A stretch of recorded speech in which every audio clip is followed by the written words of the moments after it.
You got one of those mic arms that go up and come down like the radio station, huh? Yeah, it's one of the good ones. It's the Rode, Yeah. the Rode one. I Yeah. don't I don't like it when the microphone is in people's face, but you're doing it the right way. Pretty much Yeah, the right yeah. way. Yeah, like Yeah. I hate it. And Toby does it all the time where he puts the mic up in his face because he wants to be in it, which is fair enough. But it just you don't want to if you're doing looking on video and somebody's going to look at you, you don't want to Yeah. see that. You got to be able to see Right. the person's mouth move as part of the visual Yeah. experience. I think. Exactly. I'm aware, man. I know what I'm doing. Well, I know, but what is that? Hold on one second. Yeah. Sorry. You're good. Um, I know we're live right now, but Toby's calling me and he's going to the airport. I just dropped him off and I want to make sure he's making it to the airport. Put them on. Oh, I probably could have answered right there. Okay, let me just make sure he's okay. This is the Break It Down podcast with Matt Carter texting Toby Morrell about the airport. He's not flying United, is he? Oh, he He's not flew going to- United here. Oh, he's not going to Firefest, is he? Did you hear about all that What is stuff?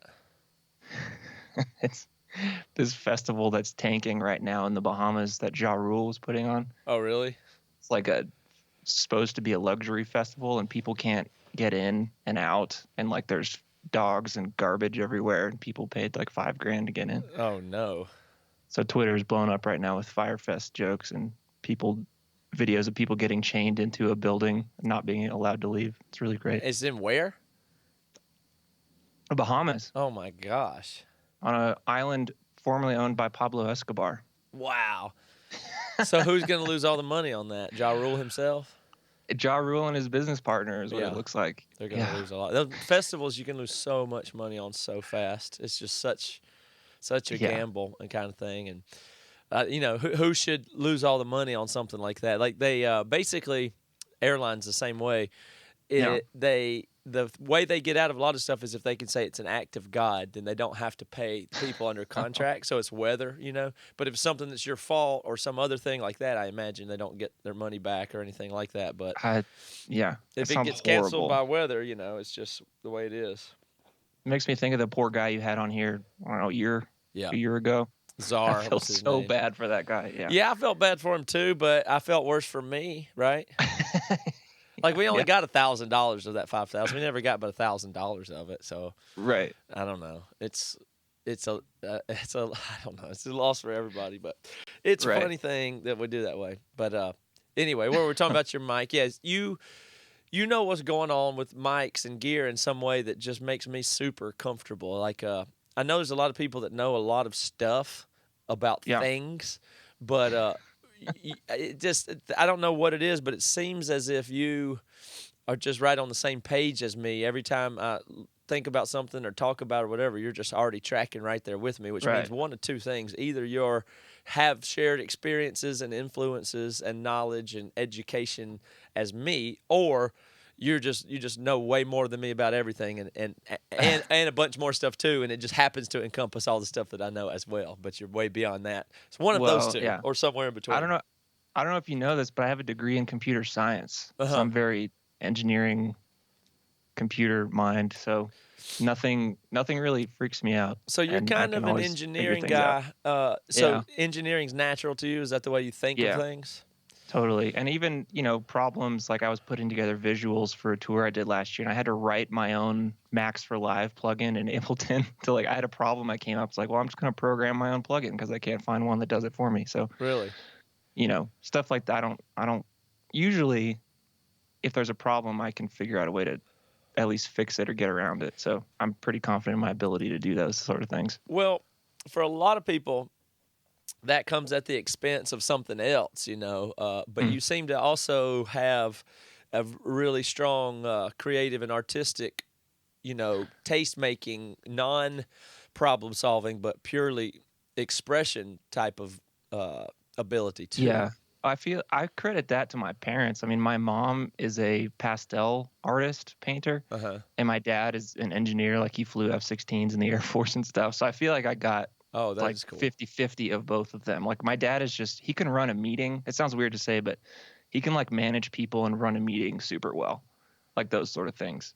So I feel like I got both of those, and not one of them isn't beating the other one out in my own mind, which I really like about myself. And then, do you think of art and stuff like that as decision making and engineering the way I do? I know you've listened to the show enough to know and know me enough to know how I think about it. But you find yourself in the same as me or different in what way? I mean, in the type of music I do, I think it comes out differently, of course. But I mean, for instance, when I'm writing a song, like, I'm very aware of the trade-offs, which is another engineering thing. Right. That's Of exactly right. like, it's like I'm a single person. I'm writing a whole song. It's like I'm gonna have to make a ton of arbitrary decisions right now. So it's That's like right. I'm gonna do this thing 5 times. I don't know why. I'm just gonna choose 5, and I'm gonna make it interesting on top of that, like stuff like that. Yes, that's exactly the way I feel about it. Everything you're doing when you're creating is essentially, I would say, high level decision making, Mm-hmm. and you're deciding things at the exact exclusion of other things, and that's essentially what style is. I mean, style is just the exclusion of everything except for whatever's left. That's your Right. style. You can't be every style. That's no style. Right. And furthermore, it's like I'll put down a part and be like, I know this isn't interesting enough yet, but I'm just gonna leave it for now. Yeah. Like I'll enter another mental space on top of that and figure out how to make it interesting. But I'm not thinking about it right now. Like I'm constantly moving in and out in headspace of like looking really close in at a part and then zooming out and it's like, okay, how is the whole thing looking now? And then being able to go back and forth. I feel like that's one of my biggest attributes that helps me, even with everything like designing a website or something. I'm like, okay, I'm working on this widget and the text is cool, but then can I like separate and be like, okay, how does someone who's never seen my website, how do they look at it? And I feel like I can look at it that way, even when I've been zoomed in for a long time, Yeah, and then the other word you said there that is interesting is arbitrary decision. Yeah. So no matter what, it doesn't matter if you're a mastermind or a creative genius or expressive, unlimited. There's if you analyze what is decisions and what are the theoretically the other possibilities, you'll realize really quickly that probably most of the decisions that are made are arbitrary. Like you don't know. It's not like I have this exact vision for the velocity that I'm going to play the ninth note in this phrase, and I know exactly what the patch sound should be before I ever think. There's no way there's no way to know all those things. Basically, it would just kind of fractal out into decisions about decisions about decisions if you wanted to really like map it out. And so that's what's satisfying about creating something. If you have that mindset, is you're basically just choosing which decisions do you have a strong feeling about or know what you want to do, and the rest are really actually arbitrary. Like there's so many things on an Emery record that nobody knew what it was or was in control of it. It's just that's just what is there based on the situation. Like for instance, the sound of the room that the drums is in. Well, it's just the room the drums were in. That's the one we had. It wasn't like I analyzed the reflections in the room and decided this room over that room or anything. It's just you can't do that about everything. So, but it can really mess you up if you get too granular. Oh, exactly. And I feel like that's something, even when you were talking with Joey Sturgis about all the technological, how great everything is now, there's also part of it that's detrimental because, a kid can sit down at GarageBand and be like, well, I can create 700 tracks of a million different instruments and layer myself. It's like that can be bad. So you've got to train your mind to be like, okay, I mean, I'm still, limitations are my favorite thing in all of this. Self-imposed constraints. Yeah, exactly. And that kind of goes to the arbitrary thing. It's like, there's a song on my new record where I was like, this whole song is going to be the same chord progression 7 times. Yes. And it's like, okay, now how do I make this good? Now you know exactly what you have one thing in place and that it's not interesting. So now you have a very specific problem to solve. How do I make? And you have to be okay with it not being interesting at that first part. And then if you're clear with yourself and analyze yourself correctly and aren't living in la la land, that your job is to now take this thing that you've decided arbitrarily and make it interesting, and you can't rest until it is. And then when it is, you're done. So that's the whole thing. Yep. And so that's between, somewhere between the intuitive part of the mind and the rational, Yeah. and you had to jump back and Yes. forth kind of thing. In fact, I guess you need both kind of a thing. And that's where my mom and dad come in. It's Yeah, like but you're they probably each, more comprehensive even as a person, because I usually rely as a crutch, or maybe it's not a crutch, but it's on other people. So I like to build little systems and teams so that, for instance, with Toby, he's purely intuitional and expressive, and he just doesn't yeah, rationally think about almost anything. right. And so if I'm fully rational, he's that, then it's a good compliment at least. But you seem to Yeah, have and it I'm all enveloped as a single person, which is cool. sure, yeah, but I'm also realizing more and more how much more I could do with more people. Like for instance, one of my friends who lives in Denver drove down here a while ago, and I'm doing the soundtrack for his movie. And he like, he gave me a Spotify playlist. Like, I want it to sound generally like these songs. I was like, okay, well, I can just dive in. But what ended up happening is he came down for 3 days. He just kind of sat behind me and like guided it. And I was like, we got so much done in 3 days that I never would have gotten done. It was because we were bouncing ideas back and forth. Because when you were choosing between a set of 100 arbitraries, he had a feeling, Yep, like exactly. a distinct feeling that you didn't have, and therefore you can rule out those 99 things like that and just move on. Exactly. Yeah. And then there were certain points where I was like, okay, how about this for like a vibe? And he just goes like, nope. I'm like, okay, cool. Yeah, It's out. and you'd Let's had try to something else. explore it for 2 Right, hours, and exactly. then eventually abandon it Right. So later. we Yeah. so we got like 6 songs in 3 days. I was like, man, I would have never been able to get that much done. So I'm trying to explore ways to do more of that here. So like I'm having friends later this year, I'm having friends fly out to work with me to do an album and stuff. So I'm actively trying to have more people involved, but still retain the good stuff that I have going on. Yeah, I'm seeking to collaborate more than less overall kind of thing, and Mm-hmm. let go as I mature. But, I Right. still feel like it comes out of a place of babysitting everything. And I've thought so much about Well, little yeah. details that is basically my background and education that I've given myself that I can now move out of, which I value too. I'm Right. glad that I've spent so many moments micro editing, timing, and considering the feel of a swingy triplet or dotted eighth in a Right. part, and which should be more this way or that way. I'm glad I've done Right. that, and now don't want to do it. So, I Right. want to talk specifically about your music, or even can you play music and make noise from where you are in your studio? Huh? Yeah, yeah. Let me grab my guitar. I got it This all. this will be cool. So I suppose I'm sure I will have introed this episode and told people who you are and what your music is for the people that don't know, but you do all this stuff by yourself, and you're largely, and Yeah. as we talked about in the Bad Christian podcast, you've been known as, and are even resistant to being known as, a pedal guy or a tech guy, and I understand Yeah. why, because I think Yep. you had to reference that. You'll have to go back and listen to the Bad Christian podcast to get that. I don't even really want to redo that discussion, Right. but on this show, you're going to enter the Break It Down podcast, and you are going to have to talk about your pedals and some settings. We're gonna and break some it sounds. down. So let's do. I know what I'm getting into. Okay, Yeah. good. All right. So we don't have a visual of your pedals, but can you Yeah, tell I us know. can Sorry. you tell us what is on your pedal board? Oh boy. Okay. This is gonna sound crazy. So I've got a compressor. This is the order they're in too. Yeah, good. So compressor, octave generator, reverb, fuzz distortion thing, chorus, delay, reverb, tremolo, a weird looper thing, delay, and then reverb. So Wow. that sounds Does like that a lot all of fit on duplicates, your? but It all fits on one giant pedal board. yeah, it's kind of, I wouldn't like it to be this big, but I'm pretty picky in this world. There are certain things I like to be able to accomplish. Like I want to be able to turn one of my delays into a looper for a little bit and still have a delay to use with it. So that's Yeah. why I have, a bunch of them. Okay. Yeah, it's a little bigger than I'd like it to be, but that's fine. So imagine people want to know exactly, is that the ZVEX fuzz or what that is? Oh my And I gosh. won't make you explain all that on audio, but I want you to send a picture to me. Just take a photo Oh, of it, and I'll put it on. right now? No, just later. And when Okay. I'll put it on the website so people can actually look at Yeah. the board and stuff itself.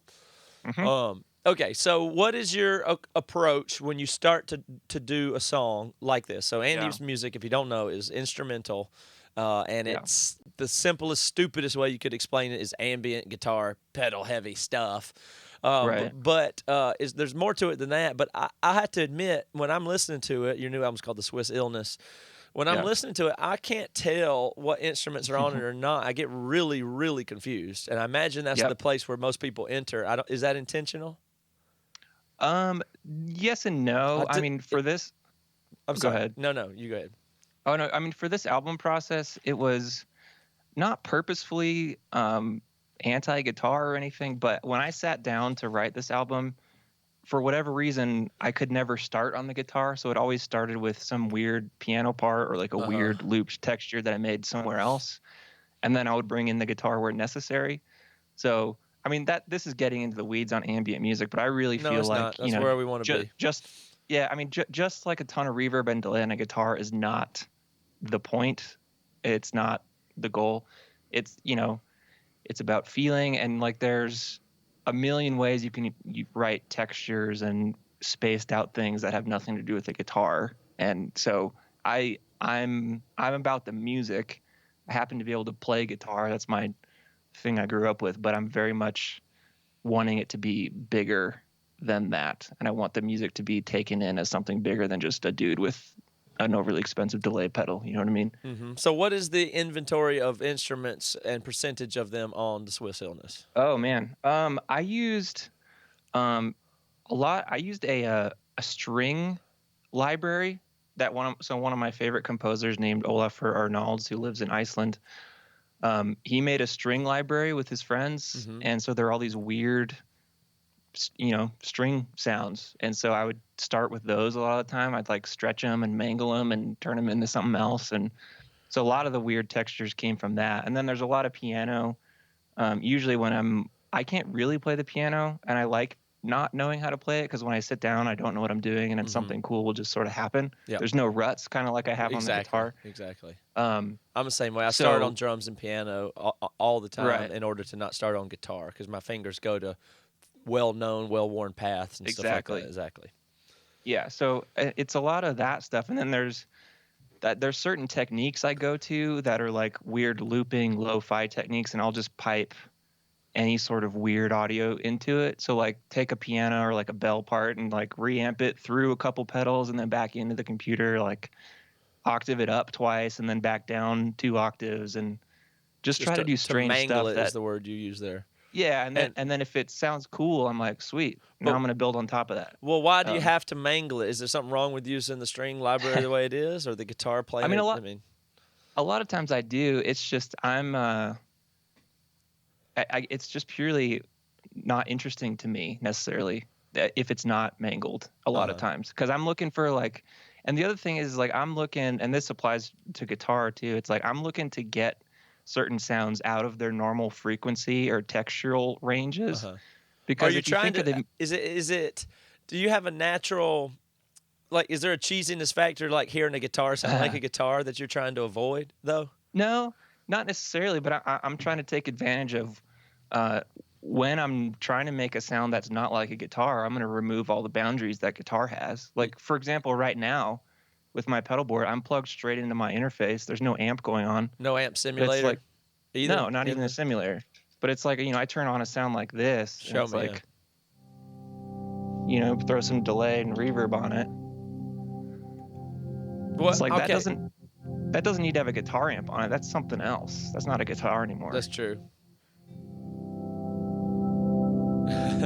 That sounds cool, Okay, so that's fine. We're going to break down whatever I was just hearing there. So if you hear that sound, I'm watching you play it on guitar, but if I just heard that sound, I'm not doing much. Yeah. If I heard that sound, first thought would be, is that an organ or a piano through some effects, or you know what? It might be actually guitar. I'm sharp enough and play a little bit of ambient guitar to figure out that's probably a guitar. But I was playing around with piano, and my piano and guitar. I'm doing Matt and Toby shows now, and I use piano and guitar both with the same pedal board, and I can really I can play the same notes between the two, and make almost, especially if you take the attack off, you can almost make it almost doesn't matter which instrument I use on input. And that's the key to that sound I just made. Is all about removing the attack. Removing the attack is what that is. So let's tell me what effects are on when you do it again. Play the sound again and tell me what effects are in the chain. Yeah. So there's only 3. So that's just a C chord. Yeah. That's a C bar chord, like I said, 1, 5, 3 are the notes you played there. Yep. So all it is the POG2 polyphonic octave generator, but there's a slider for the attack, so you can literally there's a slider that you take the attack completely out. If I turn that off, Turn everything off and just build that sound up from scratch. Show us the dorky, plinky guitar sound, the notes. Totally, it sounds super boring. So this is literally what I played. It's just just plucked 3 notes in that C chord. And then the first thing is the octave generator. So it's giving me 2 octaves down, 1 octave up, and 2 octaves up. And then the attack removed. Right. So I took the attack off. So with the octaves, it sounds like this. So you can still hear me plucking, and you hear all the octaves. That's and just octaves on the plinky guitar straight in. And now we remove the attack, and now you remove the attack. No longer a guitar. This. Right. So, and when I move around, you'll never hear the attack. Yeah. So, next thing is I'm a sucker for anything stereo. So this is just a ping pong delay. Here, I'll turn the octave off, so it just sounds like this. I don't know what Skype does, but it's bouncing left and right. Yeah, you won't hear that effect over this. I don't think the podcast people will. But I don't. Oh yeah, if you send me that file, they will. Yep. Yep, and I will. So then you put those 2 together, and it just gets a little more drawn out. And then the last thing is just a stereo reverb, is all just to make it spacier, So that's it. Now you're in some other world, not guitar world anymore. Now you're in another world. That's an experience I have. So you helped me build my pedal board that I put together, because I've been not a pedal guy for a really long time. I've always used a delay and whatever, but nothing much at all. But now that I've went back and built a pedal board and you consulted me through it, it's been really fun. But that's a distinct experience I have, is I'm sitting there in my garage playing with my pedal board, and I feel like as I start adding the effects and the sounds and the space, it's like I go deep. I start feeling sucked into it. Like it takes my brain out of, I don't know if it's more present or less present. I don't know how to describe it, but I'm lost. So like I'm no longer in the physical space I'm in when I'm focusing and when I'm just listening to the sounds I'm making. And so I'll get a big chain going where I'm just messing around, tweaking knobs, and I feel sucked super deep. Or I don't feel anything. I'm just immersed in it. Right. But I have this distinctly unpleasant feeling as I unclick the effects and take them off, like sober to some really uncomfortable degree. Like as you're coming... Yeah, it feels like coming back through the atmosphere down to the Earth's surface. Yeah, and it does not feel good. It's bizarre because you can get really lost in this world, and I don't even know if it's objectively a good world or if it's good music or good sounding or anything. It's just I have the distinct feeling of being lost, and then there's definitely the idolization of tones, which I'm against. So there's a lot of people who think they can do this music just by buying a $500 reverb pedal and whatever, and then that's all. And they'll make great sounds because that's what these devices do. They make great sounds. Or interesting sounds is the best way to describe it. Yeah, interesting and unique and new stuff. But it's easy to get into territory that doesn't sound like something you've heard before, which can trick you into thinking it's good or art. Right, it's just unfamiliar. But that, you know what I mean. And it's like much like the pedals are a means to an end. It's like the sound is a means to an end too. Like you've got to place it correctly and use it not too much. You've got to go another step other than just getting it. Like what I played just now may have sounded cool, but it's like, okay, how do I make a C chord that lasts that long be interesting? Well, what's the answer? The challenge. It's for me. It's other textural things on top of it. It's pseudo melody. It's like for me, I don't ever do. Sometimes I do, but anything that sounds really like a melody. But there's tiny. I love adding things that very much don't stand on their own, but put like 10 of those things together, and there's always something interesting happening if you do that. Emergent correctly might be the way to say that. Like something emerges from all those combinations that's interesting. That wouldn't be by itself. And that's like a lot of times when I build songs, like it starts with one of those weird warped loops or something that's boring by itself for 5 minutes, but then you make another weird loop and it texturally and sonically fits on top of the other one, and they're the way that they, one might be 5 bars, one might be 7 bars, so like they come together at different spots as it goes along. Stuff like that is super interesting. Okay, so this is where you lose me entirely. This is where I don't have any experience. And so looping has always bothered me. All right. So looping always bothers me, especially if you're recording, because I feel like, well, why do you need to loop something? You just play it or edit it or play it again, or I mean, if you're tracking. Yeah. So I understand the guy playing in a coffee shop wants to play a couple chords and loop it and then noodle over it. Like that to me, that's looping. Oh, yeah. So, but how do you incorporate this looping thing? Here, I'll give you an example. So this is my El Cap stand, which is one of the pedals I told you to get. Love it. So it's a tape delay, but I don't know if you've ever played with the looper on it. No, I'm not. I didn't even know I had it. I know. So, I mean, I'll just make a real simple loop. I'll use that same C chord.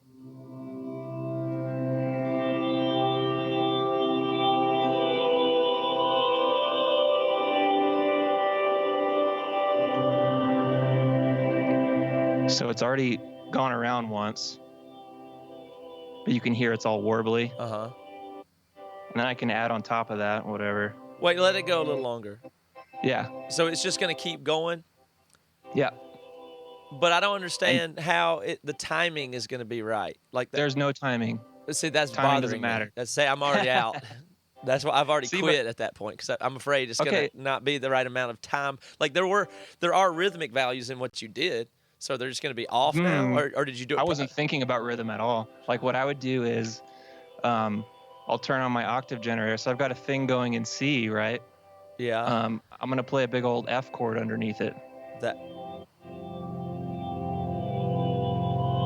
Yeah. Like that, to me, that's already starting to sound like almost enough for me to be cool.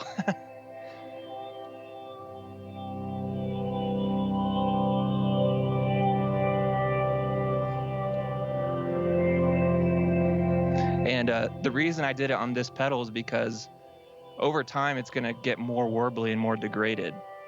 So like as the song goes along, the loop itself is changing. And so by the end of the song, it sounds completely different, and that's cool to me. Okay, so now I'm double angry at what you've done, because you're saying it has no rhythm, and you're playing a C chord and an F chord, which technically makes another polychord, but that's not the point either. It's not right. I don't understand now. I don't think. I mean, I put it this way. I primarily think in chord function. Period. Sure. Like I for sure think of chord function, and then what are the colored notes on it, and then what is the top end melody, and then what's the rhythm. I mean, those are the boxes that I'm locked into, and it's very bothersome for me for somebody to say they don't know or care about the rhythm, and especially that's what I don't understand is how can you compose a song or analyze what the chords are. Because when are the chords is almost a question I have. Well, that's a feel thing too, because like here, I'll put this loop back. See, it's already changing. It's getting all dark and warbly. The chords themselves might have a rhythm for sure. I mean, let me take this off. So I could just go like.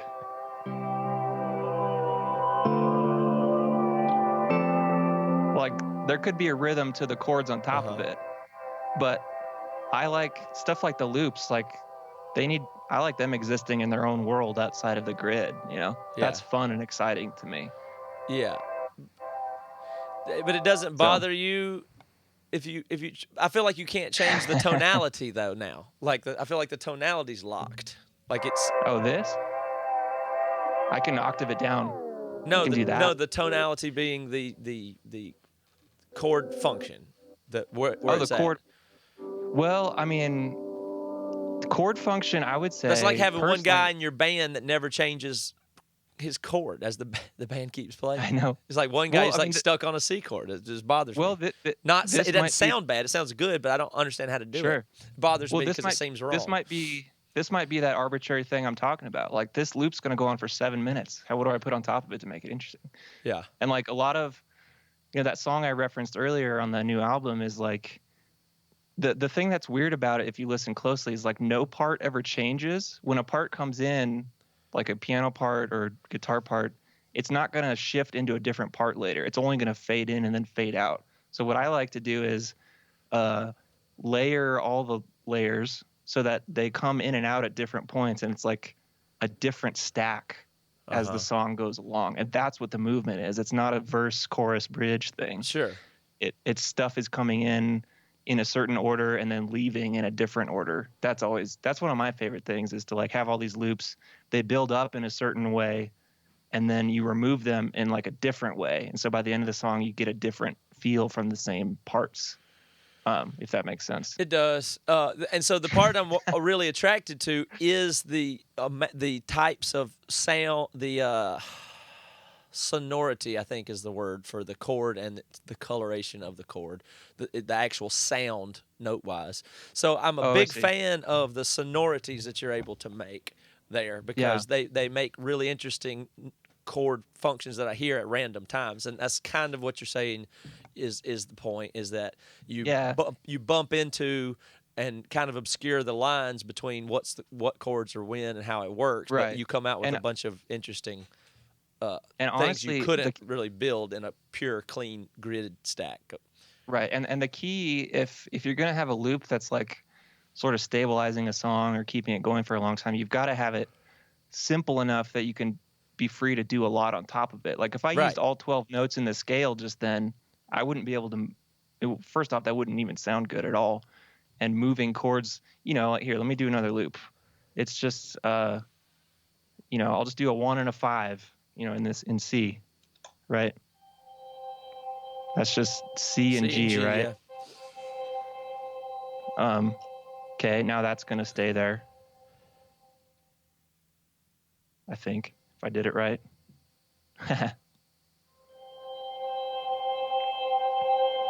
See, when I lay this down, the two plainest notes in the world. Yeah, exactly. But I'll have total free. I'm being an idiot. I didn't have the right thing. Oh, you're trying to talk. Take a second and get it. Yeah. I have free reign now to do whatever chord progression wise on top of this because of how easy it is. So that gives me a premise at least, though. Your loopy parts need to be higher in register for the most part, though. Right? At least that's true. If you put a bunch of low notes, like if you put a bass guitar through a loop, it would screw everything up. Exactly. Or not necessarily, but it would be more difficult because the fundamental pitch is what dictates chord function often, or perception. Right. So like a total Sigur Rós thing to do right now is like, so this is in C. You feel like the song is in C, but I'm gonna start on that F, and then I'm gonna go up to a G, and then an A minor, and then maybe not even go back to the C. Like those aren't even nice. I haven't made the chords sound cool, but like those would be the functions that would turn this into like an emotional, whatever type of song. But that is still in C though. Yeah, totally. Yeah. But you'd never, it's kind of exciting in a very simple way to stay away from the root. Yeah, you didn't use the one chord as a fundamental in your chord progression as a yeah. That's right. Yeah.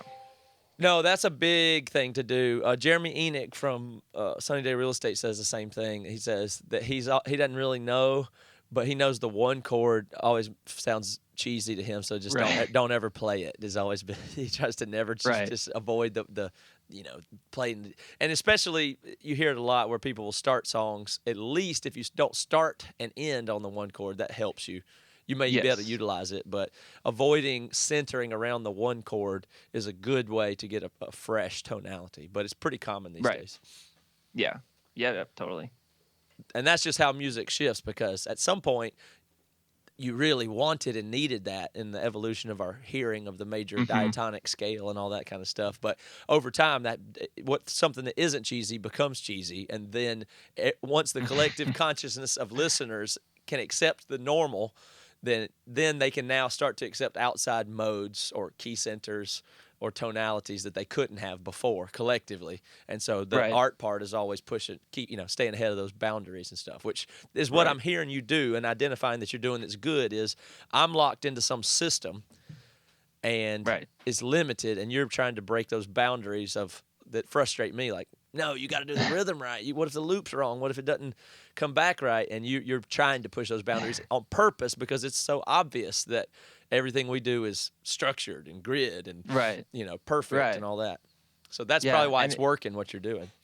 And it's funny, people will ask me like, what are the subdivisions on your delay pedal? And I'm like, I have no idea, honestly. Like I hate tap tempo delay. I think that's so boring when a delay is just exactly in time with the song. Like I'd rather it be like wild on its own or something. Well, it That's depends like on the the theme kind of of this, music you're but playing, because I would say the yeah, exact opposite. I exactly. cannot stand if the delay's not perfectly in time. Right. And and I'm not huge into U2 or dotted eighth delays Yeah. either, so maybe that's my problem. Oh, well, yeah, that's a whole different thing when you use the dotted thing to actually, yeah, that's a whole different thing. Right. Use a totally Yeah, different way to do that. you play a guitar part like this, and the delay makes it really interesting for you. Right. That's right. I guess that's the Edges thing for sure. Yeah, that's him. Okay. What else do you want to play? You want to play piano? Something I was on going to piano show like you. that? Well, yeah. This is sort of a newer technique I have. I've got this delay plugin. I've got it going. I forget what it's modeling. It's the Primal Tap from Sound Toys. Anyway, what you can do is you can play something and the delay will go, and then you freeze the repeats, and then you can modify it after that. Here, I'll show you. So I've got the feedback up super high. It's another stereo delay sort of thing. So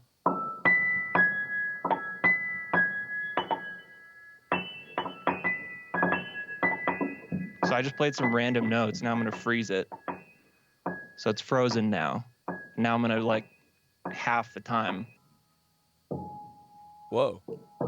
Yeah. So it starts getting like a little lo-fi because it's emulating like a stretching delay chip, analog chip. And so that, I think that was an E chord, right? I wasn't looking at your fingers. Yeah, I think. And then you can start doing, similar stuff. So you got a nice little piano that just stays like that. And you can have it really low in the mix, so it's just stuff that's barely popping out. So it's like I'll just mess around and like I don't know what I'm doing, but I'll just like play some random notes and freeze it and mess with it. And it's like, does that sound cool? Did you know what you were doing note-wise there? Because I hear that as a composition of, one chord with the third G sharp in there, and then you went to the A. You played an A chord secondly there, which made that G sharp be this. It stuck out to me as a melody because it's now a major 7 note on your 4 chord that really creates that secondary tonality. Is that not in your head, or it is? You just thought way more about it than I did. I mean, I can hear and then visually see when a note will be wrong. So I was like, I know I gotta skip 2 keys or 1 key here to get up to the next note. But no, it's seriously trial and error. And I can go down another but you knew that was going to work. You knew that wasn't going to sound bad. Right. It's because the exact same thing I did. You didn't play a E. You didn't play a B flat for the second chord there. It would have sounded terrible. Right. Well, that goes back to the exact same thing I was talking about before with that loop. It's just this is very simple theory stuff. It's like I knew it was.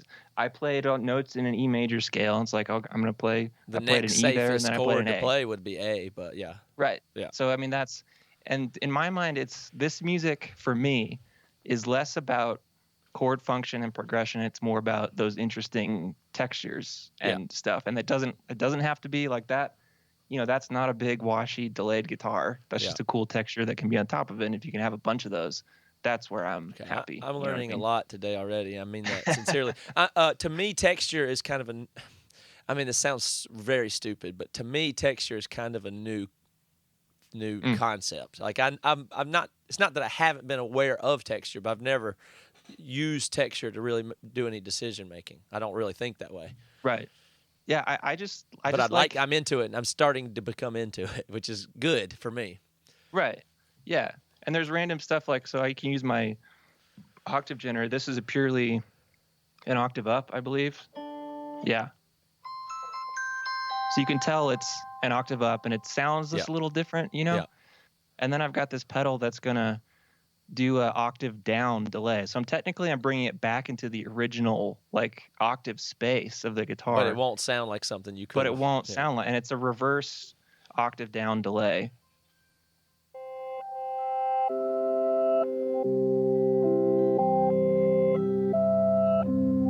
So that's just cool, It's octave up and then octave down, and that's a different sound. Okay. So let me to have another takeaway from that. So what I learned just now is that the notes you're playing, Okay, so this whole thing, this is the frame I can put it in. I've always sought to avoid open chords when I play guitar because I grew up in South Carolina and people were putting capos on and playing either worship songs or Dave Matthews, even though Dave Matthews is kind of good at guitar, but it was people that like Dave Matthews playing horrible guitar. Yes. And I said, fuck this. No matter what, this is stupid. Yeah. So I said, I'll never play acoustic and I'll never use a capo, which isn't entirely true, but I still don't use capos. Right. But I was like, in fact, I won't even use open chords. So as soon as I learned how to play guitar and, bar chords and jazz, the fundamentals of jazz is pretty much don't use any open chords anyway. So both punk rock and jazz to me were attractive in that regard because they were not the cheesy ass thing that everybody was doing that I knew weren't talented or good. And it was completely, it's just horrible and derivative and everything else. But, and so I always sought to do different voicings. That I would be embarrassed if there would be a part in a song that I said I composed and it was me playing an open G chord. Like I just could never let that happen. Yes. And so you must have a similar thing. There's boundaries that things you're trying to avoid. So if you want to play something in a certain register, your sense tells you to generate it up an octave and then bring it down an octave so it won't sound like a person playing what he's playing. So exactly. I get that. That's my takeaway from there. But the other thing that makes sense is once you break the boundary, and this is a good lesson for me. I'm very into this because I've always thought I need to do bizarre either time things or extra exquisitely interesting notes to color it that didn't sound basic or like a triad. Right. But what you do is you've taken the notes back into both of the last two things you did sound like nursery rhymes. I mean, they're just the simplest 1-3, 1-5-3, very, very, very minimal on the notes themselves. But since the packaging is the opposite of cheesy and in fact foreign or otherworldly is a good way to put it, now we can hear these notes that we're used to and that are familiar and soothing. And I think that's probably what makes it really work is the childishness or the simplicity or the freshness of getting to hear basic notes in a new package is what's really satisfying there. And maybe that's a good way to say it is like I'm completely embracing like theoretical simplicity in the music. Like I've 100% embraced that. The complexity comes in arrangement. It comes in like tonality and putting that stuff together. And maybe that goes back to the stuff we were talking about at the beginning is like I don't want everything to be complex. Like the notes, the chords should be simple and the song complexity comes in the subtlety of stuff coming in and out and the way the song moves along after a certain amount of time.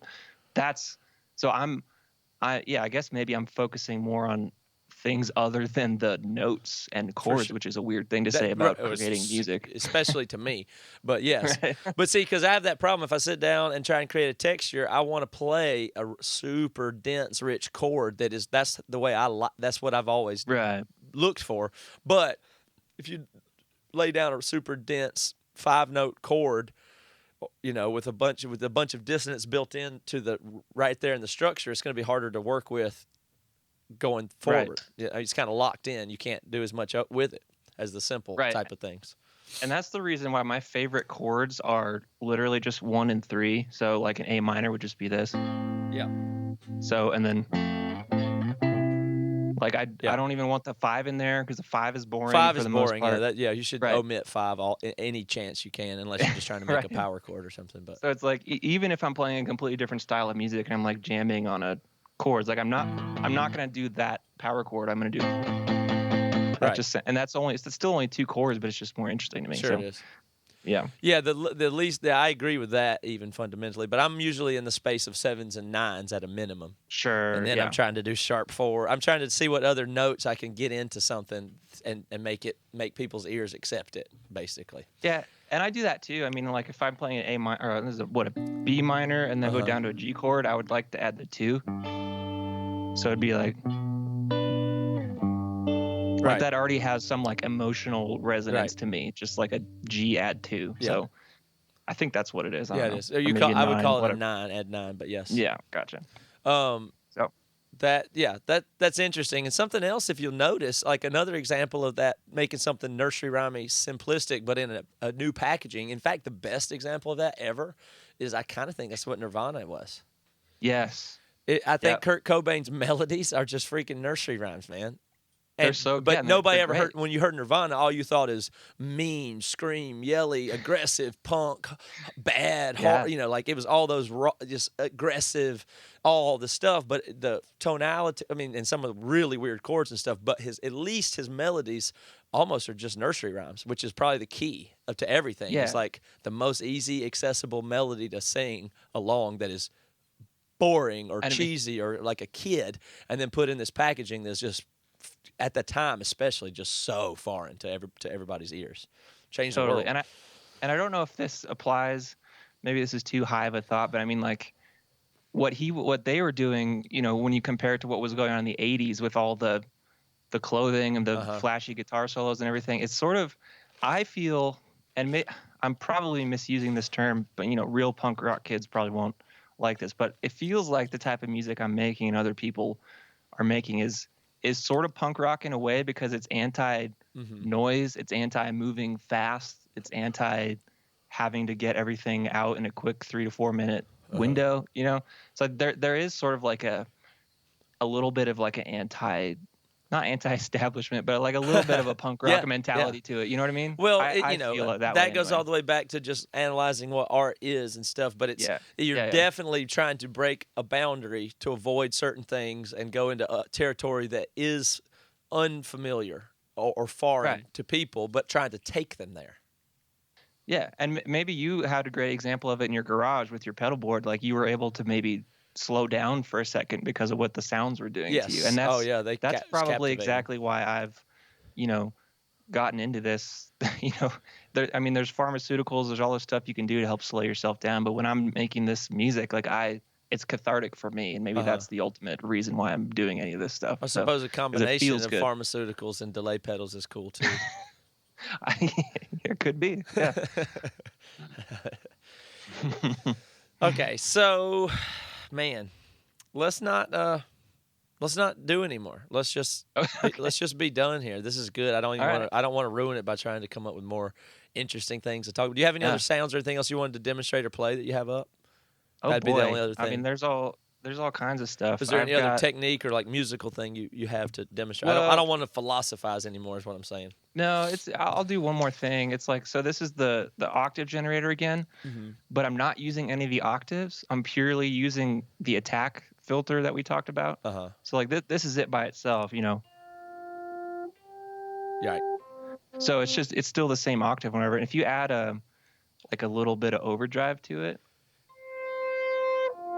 so that's going to sound weird without an amp, honestly, but it's cool because as the note's fading in, you're hearing the distortion is slowly coming in and reacting to that sound. Oh, because the distortion it's not distorting until it swells all the way in. Right, exactly. So there's like you hear the different range of the overdrive kind of. So it's clean and then overdriven just based on the envelope opening up. Or the like, if I go lower and play like a double stop or something, it starts getting a little grungier. I don't know. It's just fun to have stuff that reacts in unpredictable ways. Yes, really. So it's like good. Depending on how hard I hit that note or how slow the attack in was, that changes how the overdrive pedal sounded. So it's like, again, it's just like a toolbox of things to get out of normal frequency ranges. It's basically what I have in my head, Yeah, something that's I can't prove it in this moment that is true is that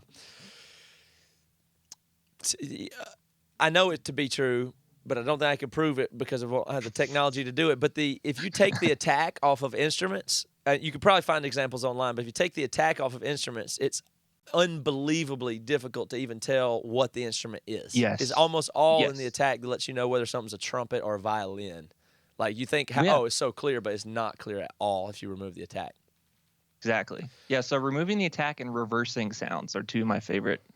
Those are simple tricks, but anything to make an instrument sound not like what it was is very fun to me. Hold on one second. I've got a computer error I got to fix real quick. And we'll wrap up here.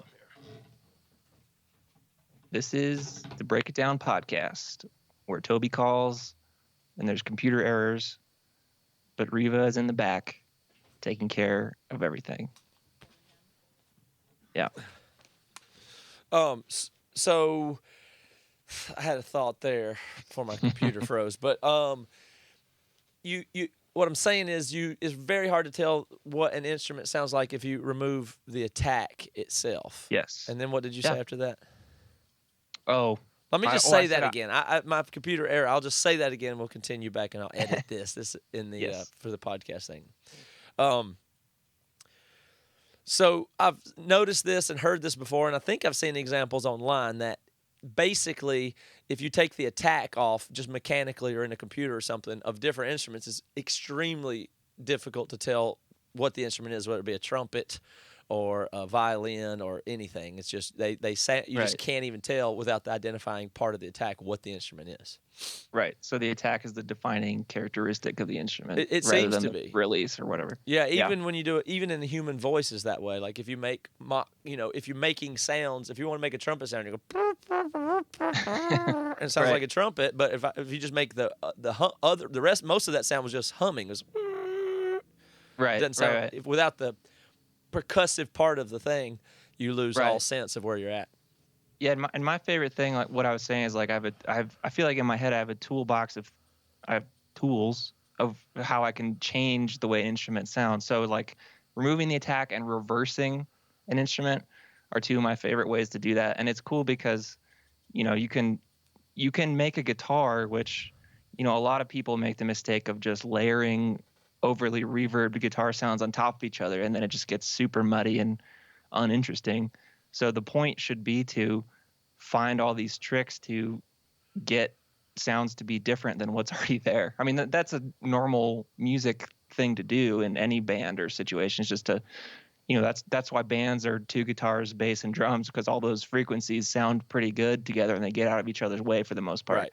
So I'm trying to do a similar thing with just me and my guitar. So it wouldn't be six pretty much delayed guitars. You need something that's very clean and clear that comes in and out with something that's low and something that's high and all that. Yeah, you play the chords with some attack, and you play a loop that has zero attack, and then you play something and you reverse it. So it's all guitar, but it sounds they pull apart from each other, and that's what's interesting. Can you do the stuff that's on your records live, and can you do it by yourself? Like what do you need to pull off what you do? Or, like for instance, do you play it in the computer and then reverse it, or do you force yourself with a constraint to make sure you use a reverse delay on the way in versus just doing stuff in the Pro Tools or whatever? Right. I mean, I have to treat live stuff 100% different than studio stuff, because when I'm writing songs, I have no care for whether it's possible live or not. So then when it comes to playing something live, I just think, oh, okay, now how do I have to modify this to be able to do it? So there is some, I mean, the last tour I did, that piano thing I did earlier is something I would do live. So I would have those buttons mapped, and I would play some weird piano thing and then hit a button to freeze it and then move a knob to like do that whole octave down loop that I did before and then play on top of it. So it's slightly different every night. That's kind of fun. I do. But it wouldn't be different to the listener whether you just played it off an iPod and just pretended like you were playing guitar. That's the sad part. It's hard to identify what you're doing live. But at least I'm visually at a piano. Yeah. They see me playing the first part and they say, oh, I understand where that came from, at least. So as much as possible, I like to do that. So live, I have the piano. I have my looper pedal that is MIDI synced to Ableton, so everything stays in sync. So as much as possible, I like to play the thing that people hear, but I do use some backing tracks. And I try to make it more interesting by having like reactive visuals. That was a big thing for me. So it's like I'll have the backing string track tied to the opacity filter on this video track. So when it swells in, the video swells in too. And like when I hit the piano, it lights up certain blocks on the screen. So it's like real time. That is where your computer science degree comes in handy. Exactly. Yeah. Yep. That was when I had to write my own plugin. Yeah, that's what I was going to say. I don't know any pedal heads that know how to do that. Even pedal heads aren't in that territory. Most people duck out at once you just basically at MIDI. Most people peace out there. Right. See, and I feel so fortunate that I like to do it. Like I have nothing against people who just want to play guitar, and, go to a studio and have someone produce them and someone else engineer and someone else write the song. Like that's fine. But I'm really thankful that I have the brain to do all this and I want to. Yeah. Oh yeah. That's actually good. I don't dislike programming the visuals, and it's to my benefit, because otherwise I don't really know what I'd be doing for my career. Okay, so just less people think that you just make goofy sounds and don't know how to actually play the guitar. You happen to be really into.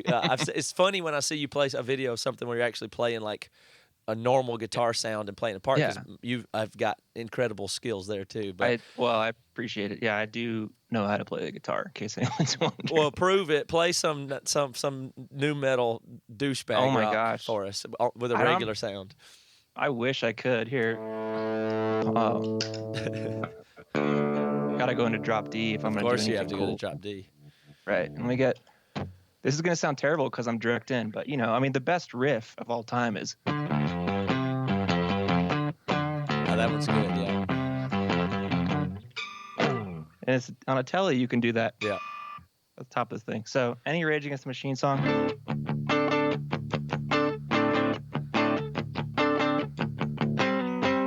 So that's what Rage sounds like with no distortion. Play and something no douchier. Oh my gosh. Play Limp Bizkit. Do I know any Limp Bizkit songs? Oh wait. What's Break Stuff? Yeah, that's it. It's just one of those days where you don't want to wake up. Everything is fucked. Everybody sucks. What about something leady? You play any shreddy stuff? You do any of that? Oh my gosh. Well, here, let me go back in my roots. I haven't played this in forever. Here. Stevie Ray. Yeah. Is that Texas Flood? Pride and Joy or Texas Flood? What is Pride that? and Joy. Yeah.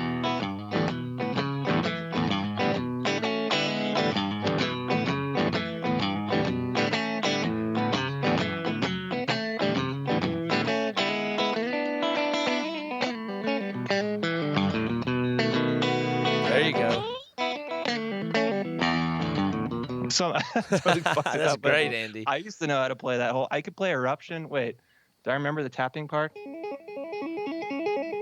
Tapping's not that impressive. Not anymore. There was a time when it was. Yeah, it's one of the most easiest things that looks like it's cool, but it's not. Actually. You should have learned the Break It Down song and played us out. I know. I didn't think ahead. Sorry. Well. Yeah, I don't know if I remember. Break it down, Dada. Yeah. Well, thank you, Andy. Let's talk about some other stuff next time you come back, which could be soon as you want. I don't care. There's plenty more to do. We've stayed relatively narrow on some of that tech stuff, but there's way more to do. So, Okay, let me tell everybody, your album, Swiss Illness, is up for pre-order now. We're putting that out on BC Music anyway. And if anybody wants to get that, which I'm telling you to get it, I'm commanding you to.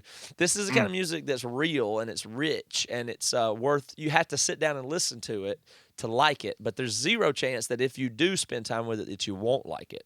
It's the opposite of pop music in that regard. And maybe it's not candy, catchy up front. You need to spend time with it, but there's nobody that does that winds up not liking it. So it's a investment in something really good. Yeah. And one of my favorite ways to describe it is like it's furniture music. So it could be like a couch in your living room. It's not the focal point of your room, but it's a helpful part of your room. I'm gonna say it's like the lighting in your house. Then how about that? Yeah. It's not something you're going to notice, but it's going to be something that really helps. Yeah, you've never been in a house and say, "Man, the lighting here is so good," but it does totally. Yeah. I mean, the opposite of that is horrible. But anyway, right? We'll give people 15% off of anything they buy if they get your vinyl or digital or anything there. There's a bunch of packages. It's lowercasenoises.com. 15% off if you use the promo code DOWN. And I would urge you to support people like Andy that are doing awesome stuff like he is. We'll do more stuff with you. I wanted to get you on tour with Emory and see how you do that live show with the video. So hopefully we'll do that too. Yes. But yeah, you'll be around and I'll talk to you real soon. Sounds good. Anytime. All right. Thanks, Andy.